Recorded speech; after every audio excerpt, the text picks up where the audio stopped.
Hey everyone, this is Elenbaas from Nightlight Astrology. Today we're going to take a look at the topic of individuation.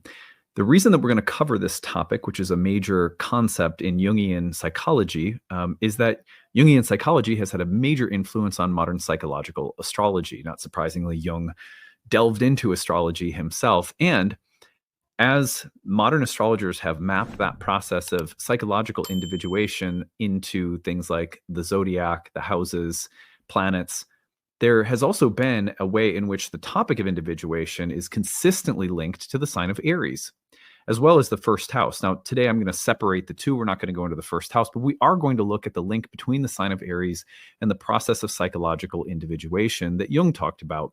There's some real benefit in doing this because we have so many major transits happening in Aries right now. And there's a really strong and clear link between this sign and that topic. So I hope that you'll enjoy this. And if you've never really, delved into the topic of individuation in Jungian psychology before, that this will, be something like a little primer. So anyway, before we get into it, remember to like and subscribe, share your comments and reflections if you have any insights to share. We love hearing from you guys. You can find transcripts of any of these daily talks on the website, which is nightlightastrology.com. Now, I have another monthly webinar coming up. This month's webinar is happening, usually they happen mid-month. This one's happening early because my family's going to be doing some traveling. So when you go to the events page, click on live talks, scroll down, and you will see that April 3rd, we have a talk coming up. April 3rd. March 6th, we have a talk coming up that's this Thursday night on the third house, which was called the Temple of the Moon and was called Goddess. So if you want to really diversify your understanding of the houses, check out all of the webinars I've done on the houses. But this one in particular, if you want to dive deep into the third house and get in touch with the feminine goddess culture that was associated with the third house, this is going to be a great webinar for you. So on that note, I will also turn you on to one more thing under in-person events. You can see we have a spring equinox gathering coming up. It is free to attend Saturday, March 8th from 6 to 8:30 at the Grapevine Collective, New City Center in Minneapolis. Just click RSVP to let us know you're coming so we bring enough herbal tea and cookies. And we're going to hang out. We're going to do a little movement, a little meditation on the equinox, and then have a little bit of time to hang out together as a community. It's obviously... it is free to attend. We're meeting a little bit prior to the equinox. That is, again, because I'm going to be traveling. Under the events page, click on speaker series. You'll also see that the speaker series is coming up the 15th, 16th of March, and the 23rd. We have a series of talks that are free for you, and you can register for those. Those are made possible through the Kickstarter. Also, go to the book a reading tab, and need-based astrology readings are there. I'm trying to make sure people know about this service, which you also helped us build through the Kickstarter. We have course directors, tutors from our programs, and talented alumni from our programs who are offering readings at different price points so that we make sure that people out there who have different financial needs or resources available have a price point that meets your budget. So hopefully that makes astrology a little bit more accessible, which is a big part of my goal. So on that note, what I'd like to do now is turn our attention to the real-time clock, and let's refresh on all that is happening in the sign of Aries. All right, so first of all, we're in the midst on here, Wednesday, March 5th, we are in the midst of a Venus retrograde in the sign of Aries. There is a coming Mercury retrograde in the middle of this month, also in the sign of Aries. We will then have a solar eclipse in the sign of Aries later in the month. And a couple of Kazimis with Venus and the Sun. And then that solar eclipse in Aries comes around March 29th. And then on the 30th, Neptune enters Aries. And by the end of May, Saturn will enter Aries. So with all of that focus on the sign of Aries, I wanted to dedicate a little time to one of the most famous psychological topics in Jungian astrology, individuation, and the way that it has been commonly linked to the sign of Aries in modern psychological astrology. Now, what I want to do is give you 5 things that you might want to know about individuation. And I'm presenting these through the way that I've understood the topic by reading a lot of Jung and Hillman and other archetypal psychologists and astrologers. And presenting these things to you because I think that they're really profound. And I think that they may offer us some depth when it comes to thinking about the sign of Aries and how it's being activated right now. So the first thing to know, in my humble opinion, and these are really in no particular order, but the first thing on my list is A symptom of individuation is simplicity. Now, most of the time when people hear the word individuation, they think of individualizing. That means something like, I'm going to become myself. It's a funny thing to talk about becoming oneself as if you could be anything other than yourself, right?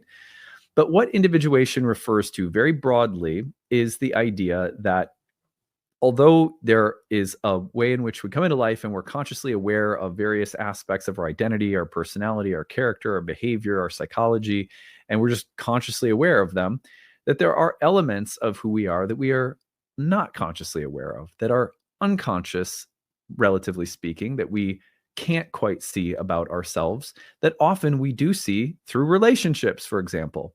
Through relationships, we individuate because people allow us to see parts of ourselves that we couldn't see. And then we have to have meaningful contact with those parts of ourselves and figure out how they fit and integrate into a sense of wholeness, especially when they're difficult things. We don't, we might have to face or meet aspects of the unconscious that we might call shadow material. Shadow material might be those things that are difficult to look at, but that you have to, in order to be whole. You have to figure out. So like one of the ways I like to think about it is that, there's really no part left behind. It's like whatever the military, no man left behind. It's like no part left behind. But you may have to repurpose things that you discover about yourself or slightly reorient them so that there is a kind of harmony, right, that exists among parts. So individuation can be tough because we sometimes have to look at parts of ourselves that aren't always easy to look at and that can't come up in any other way through experience and relationships and things like that. So it's not just as simple as, go and find yourself. That's part of it, but it's also discover what things you can't see about yourself. Also, there are things about ourselves that we know but are afraid to admit or show or share. We feel conflict internally about or among the different parts of ourselves. So individuation can refer to the process of interrelationship between parts. I think a lot of internal family systems as sort of like a psychological offshoot of some of what Jung made very clear about the process of individuation. And I'll say more about that later, but not that I'm a big expert in IFS. I think that's how they say it. But anyway, so just to say that the process of individuation is not as simple as like, just travel abroad and go find yourself. It's a lifelong process. And it often includes looking at or finding out that there are things in the unconscious, some of which is shadow material, some of which is gold that we didn't even know was there. So saying that briefly to introduce the subject, a symptom of individuation is simplicity. Now, one of the etymological meanings of the word simplicity, and there are ironically many, but one of the meanings is without conflict. Now, that does not mean that conflict is bad or that you're not going to have it or that it's not a part of the process. But one of the things that happens when we're individuating is because we've had, often this is tied to the sign of Aries, the sign of Mars, which is about conflict in a way, because we have had to face challenges and conflict internally. And we have learned to resolve or mediate those conflicts internally. A symptom of in the process of individuation, which has like many stages and layers. So I'm just saying, like, you're in an individuation moment or stage of life when suddenly there is a kind of simplicity, a way in which you feel without conflict about various parts of yourself that maybe at one point felt conflicted, but now you feel at peace with them. And this is a symptom of aging sometimes too, not for everyone, but a lot of the ways that people have talked about aging, and I've read a lot about this in archetypal psychology as well. One of the features of aging is the lack of conflict that we feel. Like, just, this is such a stupid, simple example, but I remember my grandfather on my mom's side. It was my step grandfather. My grandfather died before I was born, but my grandma remarried, and he would walk around in his slippers and robe in the morning, just tooting away, just like ripping ass.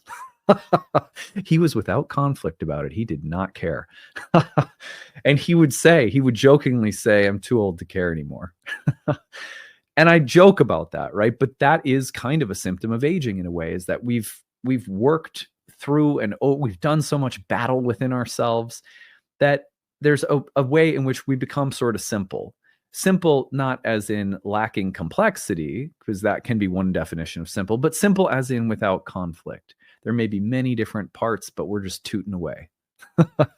So one of the things that can be really interesting about all these transits in Aries is that the conflicts that come up weirdly can actually lead to this kind of ease or simplicity. Like, I've made peace with the conflicts that exist within my parts. And there's a simplicity that comes with that, just an ease and a simpleness. And if you've ever been around someone with strong Aries characteristics, it is easily my favorite quality about being around Aries. My wife has 3 planets in Aries. One of the things I was initially attracted to her so much right away, she just said what she meant, and she meant what she said. There was no guile. There was no deception. It was just, this is what's present. This is what I am. This is what I'm saying. This is what I'm doing. This is what I'm thinking. There was such an immediacy and a lack of conflict. And initially I thought to myself, does this make her simple as in unsophisticated? But I discovered right away, no, she was super smart as well. So like, one of the beautiful gifts about Aries is that it's an evolutionary signature of someone of simplicity, but not simplicity as in lacking complexity, simplicity as in without conflict. And it's amazing how a sign that is associated with conflict and the god of war can actually be one of the most peaceful, easygoing, direct, no bullshit signs. Simple. Isn't that fantastic? Just that connection is amazing. Work with Mars, you get to a place of simplicity. And in a way, it's a kind of confidence too. Not a bravado, but just like where there is a lack of conflict, there's also often an ease. The one of the things that I would compare it to, this is, maybe this analogy like only works for me. I don't know. But when I go and I lift weights and I do my cardio and I'm just covered in sweat and I take a sauna and I take a shower, and then like the rest of my day, everything feels simple.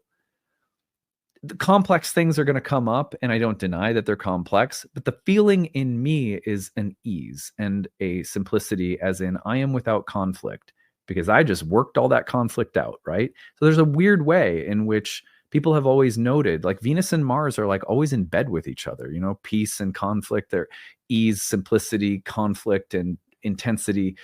They morph in and out of each other constantly. And so one of the very interesting things that can come through strong placements in Aries is a kind of simplicity.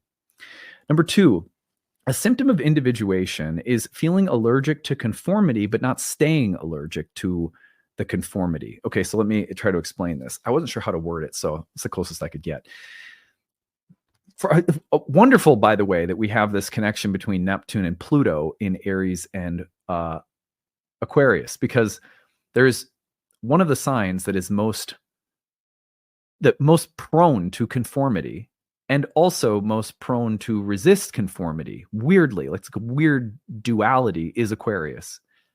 This is a sign that was talked about in this way, by the way, because of its rulership from Saturn by ancient astrologers in really fascinating ways. I've talked about it at length in other videos, but the Aries and kind of Aquarius combination that's in the sky, let's just call it that, it can bring up the feeling that I do not tidily or neatly fit into one bin. Let me give you an example.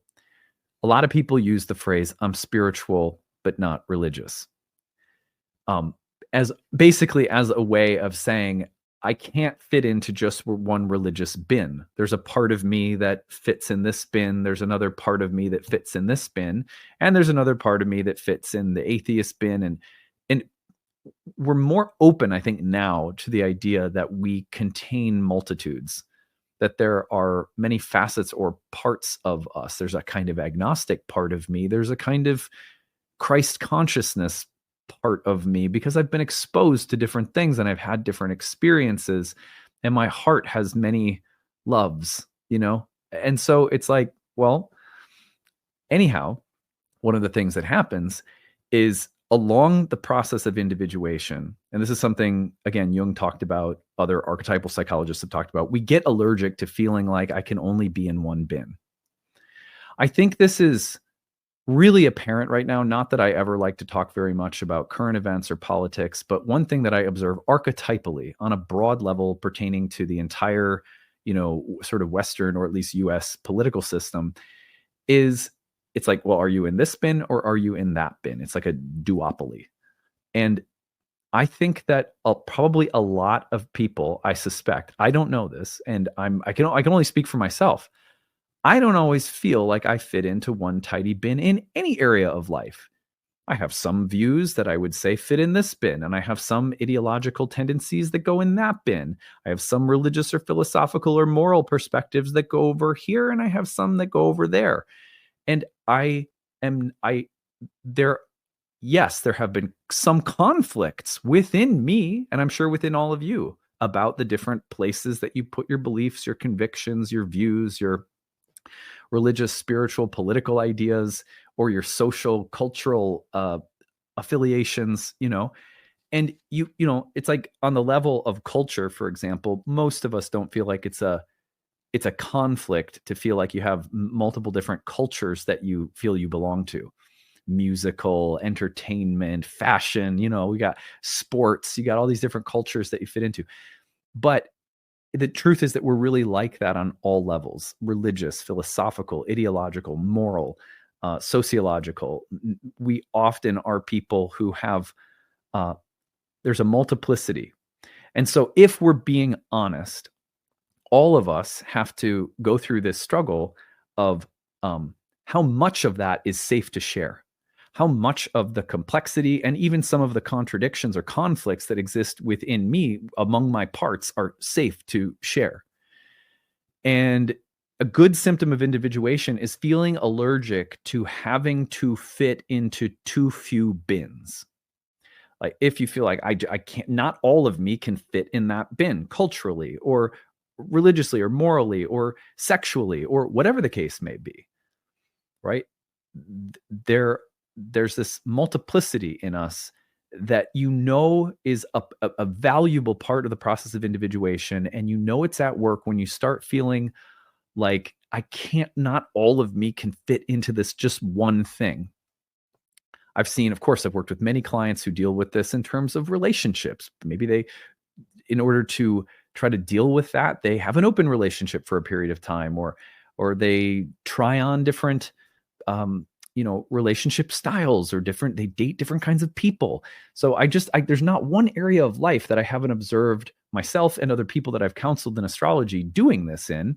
And one thing that I notice, it always seems to be a pretty good thing when someone's feeling irritated by the fact that I can't give all of me to just one thing or to one bin. And yet, here's another thing. Sometimes I've also observed, and I'm sure, I think of myself when I was like, I don't know, junior high and high school, where it became like, well, I can put all of myself into the bin that resists bins. You know what I mean? It's like, what bin do you fit in? I'm in the one that's against bins. Oh, me too. You have to be careful of that as well. I think what I've taken from some of my favorite archetypal psychologists is that feeling of being allergic to fitting into just one or too few bins is a good thing, because it means that individuation is occurring, and individuation means honoring our internal conflicts and complexities.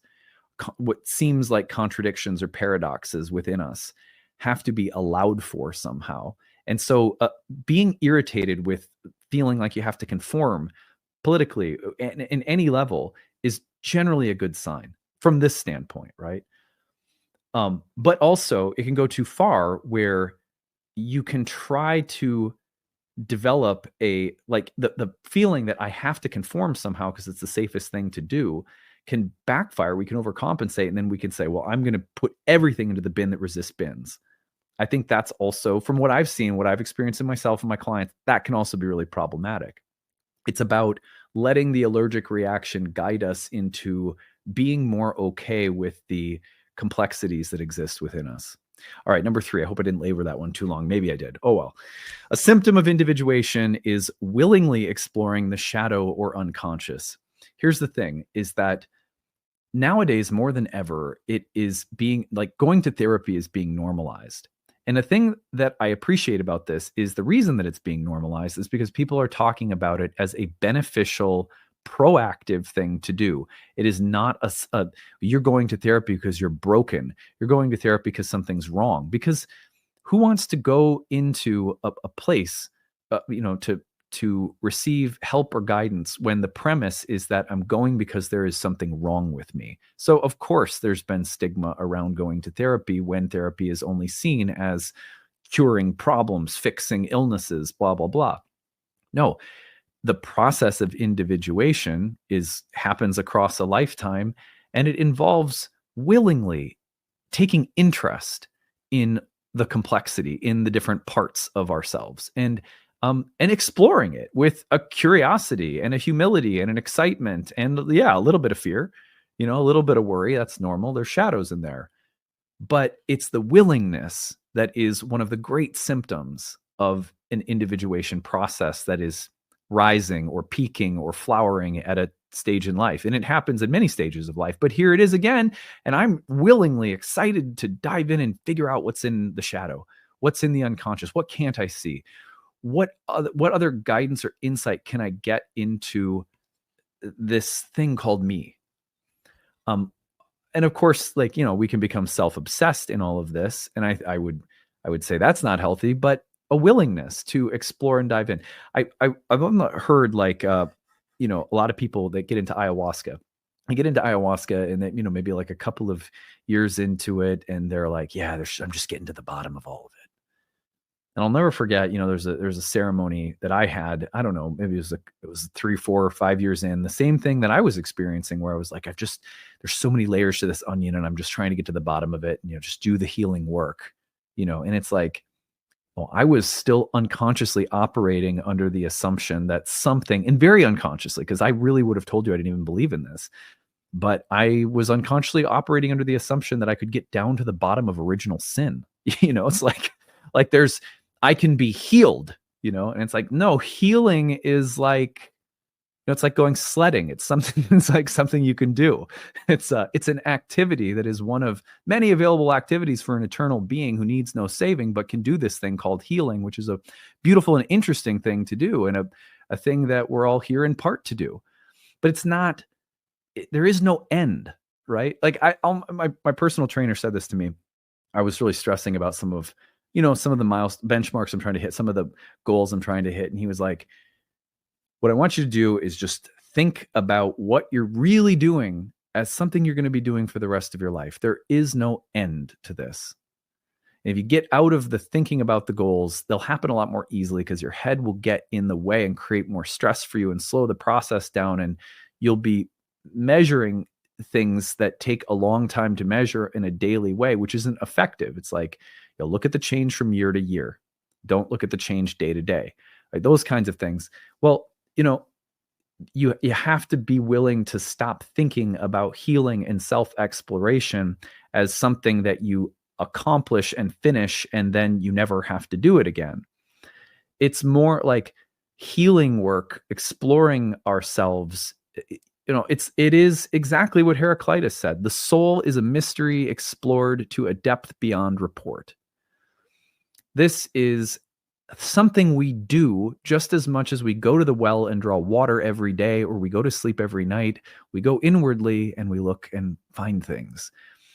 And when we see it that way, and then we willingly incorporate this kind of self-exploration, this investigation of the unconscious, of dreams, of omens and signs, of conversations with the gods, of therapy, of healing, of yoga, or whatever it is, or your workouts, or whatever takes you in.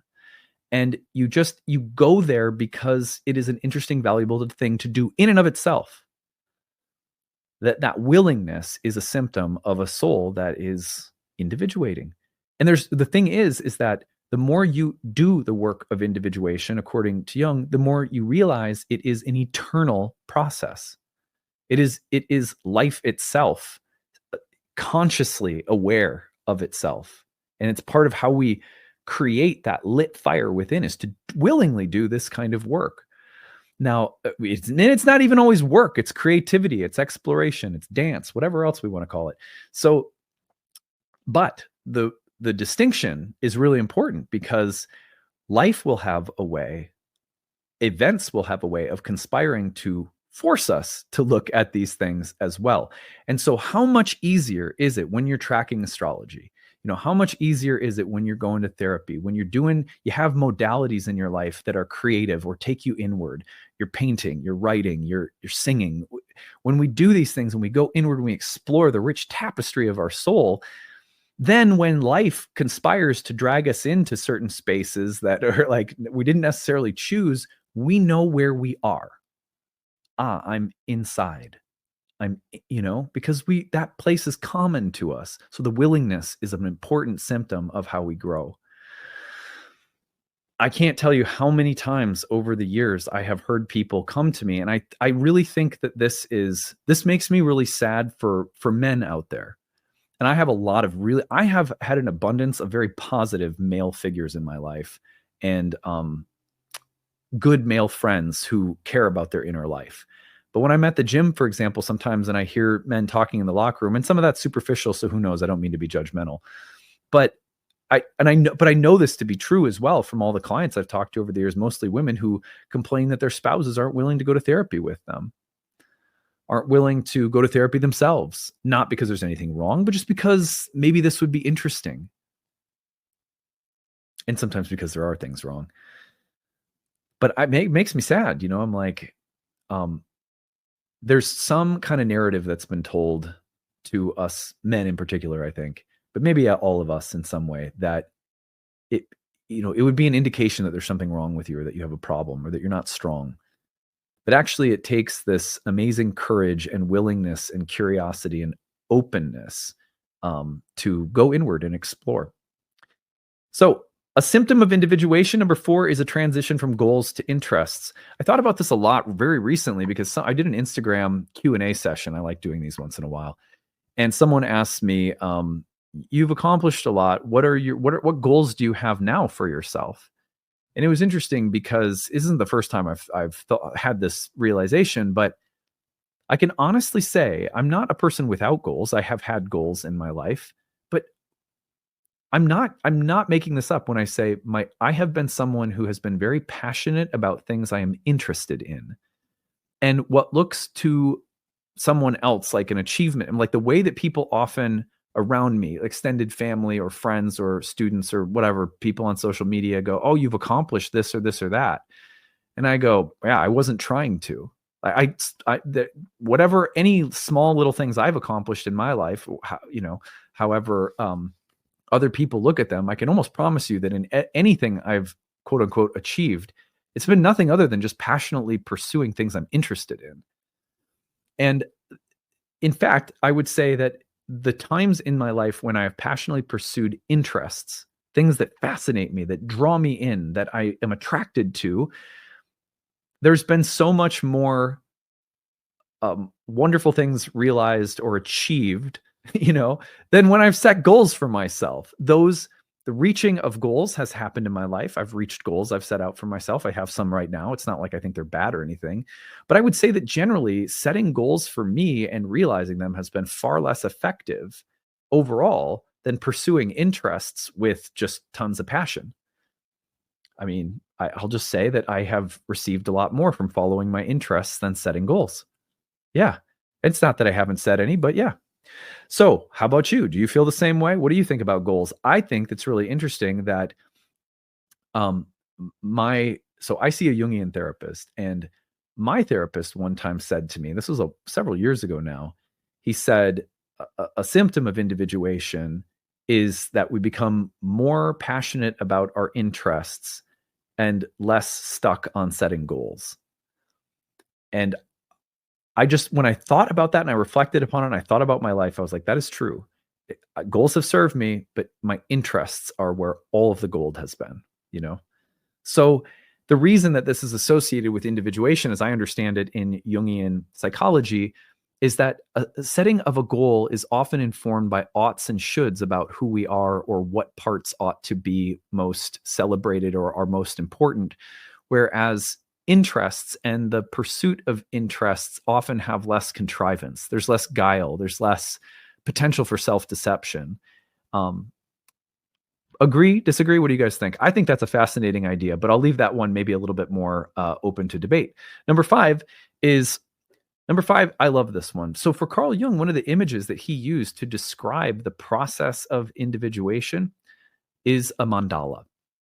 Now, I want to just say, in Jungian psychology, here's a few definitions. The process of a person developing a unique and integrated self by consciously integrating aspects of the unconscious mind in both personal and collective unconscious material lead to a deeper understanding and relationship with oneself and a sense of wholeness. Unconscious and conscious contact in the psyche coming together, individuation.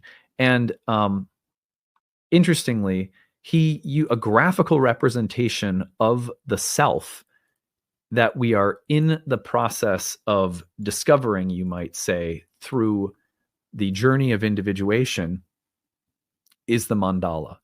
It has a center, but it has so many different parts that are all woven together that may have kinds of tensions or conflicts, but still exist cohesively. What I love about the sign of Aries on a psychological level, and this gives me hope for all of the transits that we're about to go through, is that the sign offers us the opportunity to to take complex things that often have conflict within us and to transmute them into a sense of wholeness that takes us from goals to interests and passions, that willingly we are bravely exploring ourselves and our unconscious material, not because there's something wrong with us, but because it's joyful to do so. That we can't stay conformed to different things. We have to take some risks. And oh my God, what might people think if I don't just fit into one tidy bin? And the more we do these things, the easier it gets and the simpler the complexities within us become in terms of the ease with which we express them. And again, you ever been around someone with a bunch of Aries energy? Oh my God, the lack of guile, the simple, easy, direct, present, just this is what it is. One of the phrases that's often used to refer to the sign of Aries in modern psychological astrology is I am, right? It's kind of like just I am does not mean I am one as in I lack many. It is I am one, and I am someone who goes into and works into and through the conflicts of the many. And then there's just this ease, a confidence that's not like jocular, it's just an easy, simple, confident. It feels like a child. And it's funny because, Jesus said that, if you want to understand the kingdom of heaven, look at children, just simple. There's no hang around with a 5-year-old, they'll tell you exactly what they think. Sometimes they'll deceive you, but mostly you just get something really simple. So anyhow, I hope that this was a useful reflection for all of you. I'm going to try to keep coming up with unique ways of looking at everything that's happening, because I think it's helpful to have multiple different perspectives to look at when facing this huge tide of, planetary events in the sign of Aries. So that's it for today. I hope you're having a good one. Bye.